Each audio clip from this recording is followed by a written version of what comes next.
Good morning everyone, welcome to GK today. तो आज की इस वीडियो में हम लोग डिस्कस करेंगे करंट अफेयर्स 9 जनवरी 2021 के। चलिए स्टार्ट करते हैं वीडियो को। और कल मैंने एक सवाल पूछा था कि इनमें से कौन सा देश अभी हाल ही में मृत्यु दंड को समाप्त कर दिया गया है। तो अभी हाल ही में मृत्यु दंड को समाप्त करने वाला देश है Kazakhstan. Option A is the right answer. Kazakhstan जो है अभी हाल ही में मृत्यु दंड को समाप्त कर दिया गया। लगभग सारे कैंडिडेट्स ने इसका आंसर सही बताया था, लेकिन ऐसे दो कैंडिडेट हैं जो इस प्रश्न से संबंधित और भी बहुत सारी डिटेल्स को विस्तार से समझाया है। एक है सागर पाठक और दूसरे हैं पवन कुमार। तो ऐसे ही आप लोग इस क्विजेस को पार्टिसिपेट करते रहिए और ज़्यादा से ज़्यादा अपने दोस्तों के साथ और नोटबुक के साथ लिखने का हैबिट बनाइए। चलिए स्टार्ट करते हैं आज के करंट अफेयर्स। किस केंद्रीय मंत्रालय ने longitudinal ageing study of India मतलब कि LASI रिपोर्ट लॉन्च की है? तो सबसे पहले हम लोग समझते हैं कि LASI ये क्या है। इसका फुल फॉर्म होता है longitudinal ageing study of India. और इस रिपोर्ट के अंदर जो भी एल्डरली पीपल होते हैं, जो भी बुजुर्ग होते हैं, उनकी जनसंख्या के बारे में बात होती है और वो किस दौर से गुजरते हैं। जब वो 50 साल या फिर 60 साल की आयु के हो जाते हैं तो उनके अंदर वो किस तरह की सिचुएशन फेस करते हैं, कौन सी मुश्किलें फेस करते हैं और कौन कौन सी बीमारियां उनके अंदर होती है। तो ये जो सारी बातें हैं ये लासी रिपोर्ट के अंदर कही जाती हैं। जब 2011 का जनगणना हुआ था, सेंसस हुआ था, तो उसमें जो भी लोग 60 से अधिक उम्र के जो लोग थे, जो बुजुर्ग थे, उनका जो पॉपुलेशन था वो पूरे देश का 8.6% था, जो कि लगभग अगर फिगर की बात करें तो ये तकरीबन 103 मिलियन होता है। और ये लगभग हर साल 3% की सालाना वृद्धि से बढ़ता हुआ 2050 तक ये जाते जाते इसकी जो जनसंख्या है वो तकरीबन 300 मिलियन हो जाएगी। तो याद रखिएगा ये जो रिपोर्ट है ये राष्ट्रीय और राज्य स्तर के कार्यक्रमों और बुजुर्ग आबादी के लिए नीतियों के लिए एक आधार प्रदान करेगी। तो आपको इससे रिलेटेड 3 चीज याद रखना है। इसका उद्देश्य क्या है और लासी का मतलब क्या होता है, इसका फुल फॉर्म क्या है और ये किस मंत्रालय के द्वारा लॉन्च किया गया है। भारत में गंभीर रूप से वन्य जीवों की कितनी लुप्तप्राय प्रजातियां मतलब कि क्रिटिकली इंडेंजर्ड स्पीसीज के लिए रिकवरी कार्यक्रम चल रहा है? तो national board of wild life NBWL की स्थायी समिति ने अभी हाल ही में देश में मानव वन्यजीव संघर्ष मतलब कि ह्यूमन वाइल्ड लाइफ कन्फ्लिक्ट इसके प्रबंधन के लिए सलाहकार को मंजूरी दी है। और इस समिति ने गंभीर रूप से लुप्तप्राय प्रजातियों की सूची में राजस्थान और गुजरात के कुछ हिस्सों में पाई जाने वाली एक जंगली बिल्ली कैराकाल, इस वाइल्ड कैट का नाम क्या है, कैराकाल, इसको भी शामिल करने के लिए मंजूरी दी है। और वर्तमान में गंभीर रूप से लुप्तप्राय प्रजातियों के लिए रिकवरी कार्यक्रम के तहत 22 वन्यजीव प्रजातियां हैं। तो याद रखिएगा 22 लुप्तप्राय प्रजातियों के लिए रिकवरी कार्यक्रम चल रहा है। अंगमाली अजूथा सबरी रेल परियोजना, इसका निर्माण किस राज्य में किया गया? तो अभी केंद्रीय मंत्रिमंडल ने अंगमाली अजूथा सबरी रेल परियोजना के लिए केरला में ये निर्माण किया जाएगा। और इस केरला इंफ्रास्ट्रक्चर इन्वेस्टमेंट फंड से फंड का जो उपयोग है उसके लिए मंजूरी दे रही है। और इसके लिए फंड कहां से आ रहा है? इसको फंडिंग करेगी KIIFB मतलब कि केरल इंफ्रास्ट्रक्चर इन्वेस्टमेंट फंड।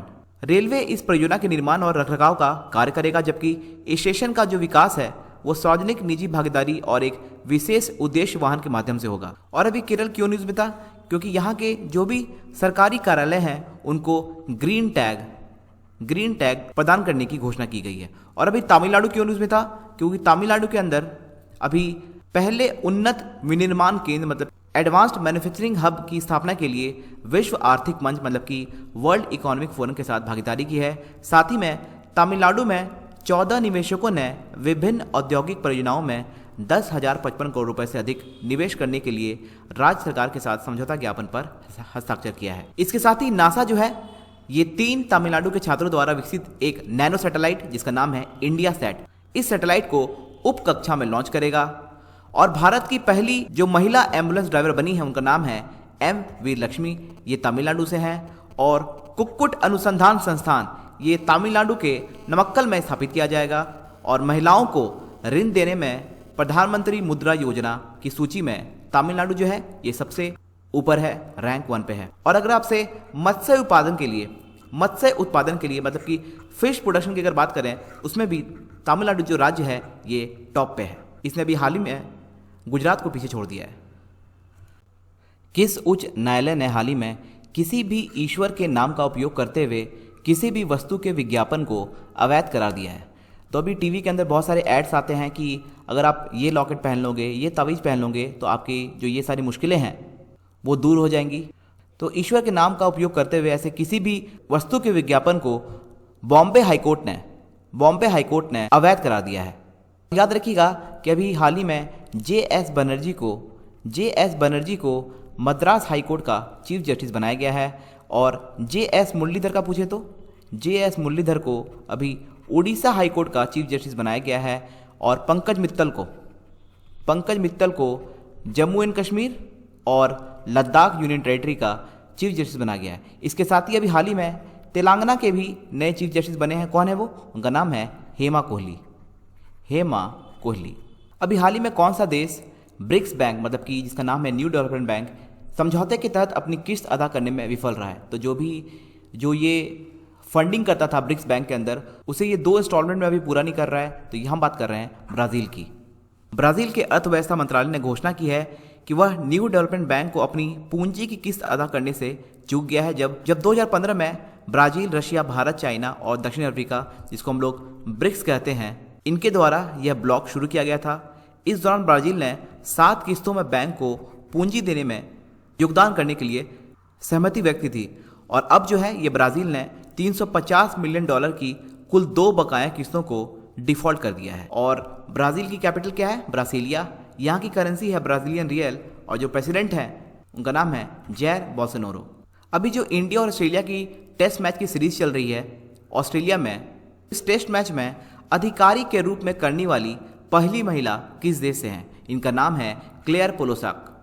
तो ये मैच चल रहा है ऑस्ट्रेलिया में, और अंपायर हैं, ये एक्चुअली 4th अंपायर है ये महिला, ये भी हैं ऑस्ट्रेलिया से। ऑस्ट्रेलिया हाल ही में जारी की गई India 71 year test the journey to triumph in Australia नामक पुस्तक के लेखक कौन है? तो भारतीय क्रिकेट टीम के मुख्य कोच और भारत के पूर्व ऑलराउंडर रवि शास्त्री ने India 71 year test the journey to triumph in Australia पुस्तक लॉन्च की है, और इस पुस्तक का जो लेखन क्रिकेट पत्रकार आर कौशिक के द्वारा किया गया है। तो याद रखिएगा, India 71 year test the journey to triumph in Australia, इस पुस्तक के लेखक हैं रवि शास्त्री। लद्दाख की भूमि और संस्कृति के संरक्षण के लिए, उसके कंजर्वेशन के लिए एक पैनल बनाया गया है। इसके प्रमुख कौन हैं? तो इसके प्रमुख हैं जी किशन रेड्डी। भारत सरकार ने लद्दाख की भाषा, संस्कृति और भूमि के संरक्षण के लिए एक समिति बनाने का निर्णय लिया है, और इस समिति का जो नेतृत्व है वह गृह राज्य मंत्री, उनका नाम है जी किशन रेड्डी, ये इस समिति का नेतृत्व करेंगे। इसमें लद्दाख और लद्दाख स्वायत्त पहाड़ी विकास परिषद, केंद्र सरकार और लद्दाख प्रशासन के निर्वाचित प्रतिनिधि भी शामिल होंगे। तो याद रखिएगा, लद्दाख की भूमि और संस्कृति के संरक्षण के लिए एक पैनल बना है, और इसके प्रमुख हैं गृह राज्य मंत्री जी किशन रेड्डी। और याद रखिएगा, जो हमारे जो गृह मंत्री हैं अमित शाह, ये भी एक समिति के अध्यक्ष बनाए गए हैं। कौन सी समिति के? 2022 में सुभाष चंद्र बोस जी की 125वीं जयंती मनाई जाएगी, और इसी के लिए एक समिति का गठन हुआ है, और उसको हेड करेंगे अमित शाह। नई दिल्ली में निर्धारित भारत फ्रांस वार्षिक रणनीतिक वार्ता के दौरान भारतीय प्रतिनिधि मंडल का नेतृत्व कौन कर रहा है? तो इसका जो नेतृत्व कर रहे हैं वो हैं अजीत डोवल। विदेश मामलों के मंत्रालय के हालिया बयान के अनुसार भारत और फ्रांस दिल्ली में अपनी वार्षिक रणनीतिक वार्ता आयोजित करेगा, और राष्ट्रीय सुरक्षा सलाहकार जो है अजीत डोवल, ये भारतीय प्रतिनिधि मंडल का नेतृत्व करेंगे, जबकि राष्ट्रपति इमैनुअल मैक्रोन, जो फ्रांस के राष्ट्रपति हैं, इनके राजनयिक सलाहकार इमैनुअल बोने फ्रांसीसी पक्ष का नेतृत्व करेंगे। तो याद रखिएगा, भारत फ्रांस वार्षिक रणनीतिक वार्ता के दौरान भारतीय प्रतिनिधि मंडल का नेतृत्व अजीत डोवाल करेंगे। ये भारत के राष्ट्रीय सुरक्षा सलाहकार हैं अजीत डोवल। इस मार्च से शुरू होने वाली स्पेक्ट्रम नीलामी में किस प्रकार के स्पेक्ट्रम के एयरवेव बेचे जाएंगे? तो दूरसंचार विभाग की अधिसूचना के अनुसार सरकार 1 मार्च से स्पेक्ट्रम नीलामी के अगले दौर के लिए बोली शुरू करेगी, और इस नीलामी के दौरान 7 स्पेक्ट्रम में 700 मेगाहर्ट्ज से 2500 मेगाहर्ट्ज तक के 4G स्पेक्ट्रम, 4G स्पेक्ट्रम के एयरवेव की नीलामी होगी, और इसका जो मूल्य होगा वो 3.92 लाख करोड़ रुपए है। इस नीलामी में रिलायंस जियो और एयरटेल सहित प्रमुख दूरसंचार कंपनियों के हिस्सा लेने की उम्मीद है। याद रखिएगा, 4G स्पेक्ट्रम के जो वेव हैं वो कितना है 3.92 लाख। और इसके साथ ही याद रखिएगा कि ट्राई के द्वारा जो IUC चार्ज लगता था उसको भी 1 जनवरी 2021 से खत्म कर दिया गया है, एबॉलिश कर दिया गया है। IUC मतलब हो गया इंटरकनेक्ट यूजेज चार्ज। मेलोपोनी कल्चर क्या है जो भी हाल ही में खबरों में था, तो कासरगोड के कृषिक विद्यापीडम नामक किसान विश्वविद्यालय ने चंपेरी में मेलीपोनी कल्चर परियोजना शुरू की है। मेलीपोनी कल्चर ये मधुमक्खी की खेती पर 4 महीने का प्रशिक्षण शुरू किया जा रहा है। तो याद रखिएगा मेलीपोनी कल्चर जो है ये दंशहीन मधुमक्खी की खेती करना है, मतलब कि स्टिंगलेस हनी बी फार्मिंग है ये। किस देश ने दावा किया है कि भारत में इक्विलाइजेशन लेवी भेदभावपूर्ण है? तो यूनाइटेड स्टेट्स ट्रेड रिप्रेजेंटेटिव ने ई-कॉमर्स कंपनियों पर भारत के इक्विलाइजेशन लेवी को भेदभावपूर्ण करार दिया गया। इसका सही आंसर है अमेरिका। और अभी अमेरिका न्यूज़ में क्यों था?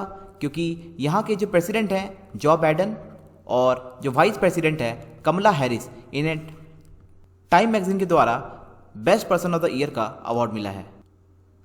इसके साथ ही अमेरिका ने अभी हाल ही में टर्की के ऊपर सैंक्शंस लगाया था और अमेरिका ने ही हाल ही में मलाला यूसुफजई स्कॉलरशिप एक्ट को पारित किया है, जिसके तहत उच्च शिक्षा के लिए पाकिस्तानी महिलाओं को 50% स्कॉलरशिप दिया जाए। आर्थिक मामलों की मंत्रिमंडलीय समिति मतलब कि cabinet committee on economic affairs ने किस राज्य केंद्र शासित प्रदेश के औद्योगिक विकास के लिए एक योजना को मंजूरी दी है?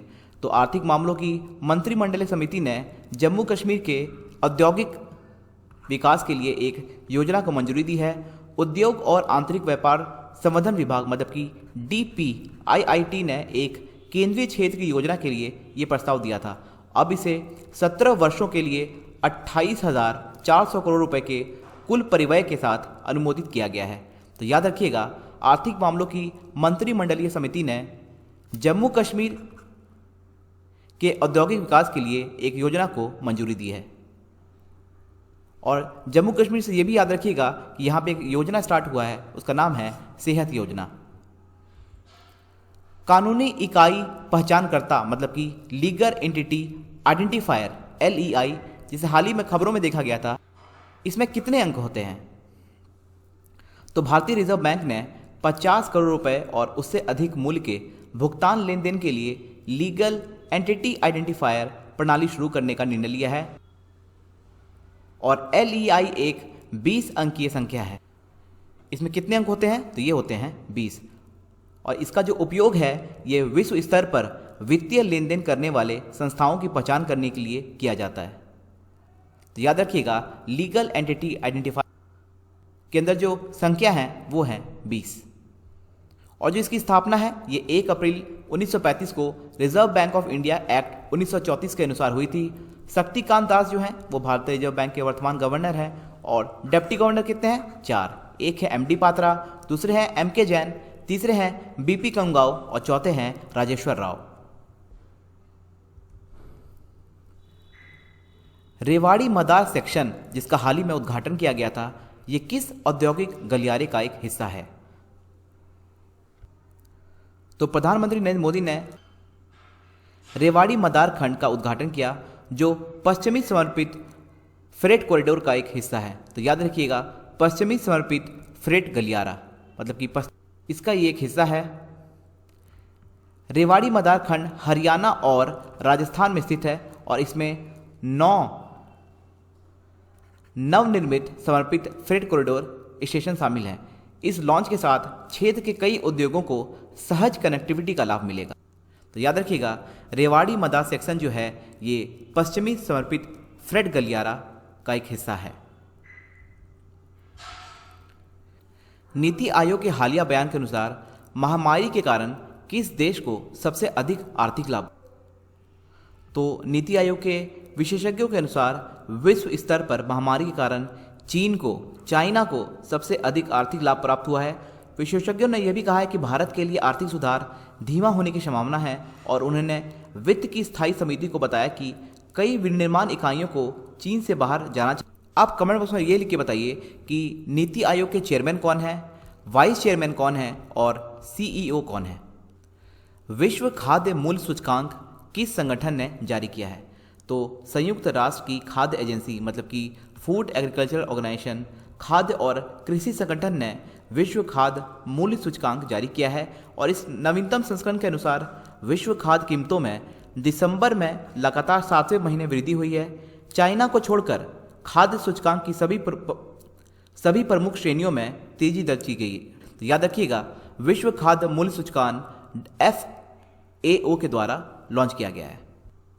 फूड एंड एग्रीकल्चर ऑर्गेनाइजेशन जो है ये 1945 में बना था और इसका जो हेडक्वार्टर है वो है रोम, इटली के अंदर, और जो डायरेक्टर जनरल है उनका नाम है क्यू डोंगयू।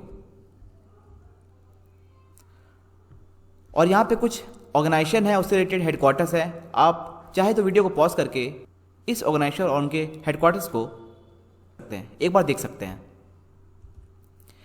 किस देश ने दुनिया की पहली double stack long haul container train शुरू की है? तो भारत ने हाल ही में दुनिया की पहली double stack long haul container train launch की है। प्रधानमंत्री नरेंद्र मोदी ने पश्चिमी डेडिकेटेड फ्रीट कॉरिडोर के 306 किलोमीटर लंबी रेवाड़ी मदार खंड पर इस ट्रेन का उद्घाटन किया है। तो अभी हम लोगों ने रेवाड़ी मदार खंड के बारे में पढ़ा था।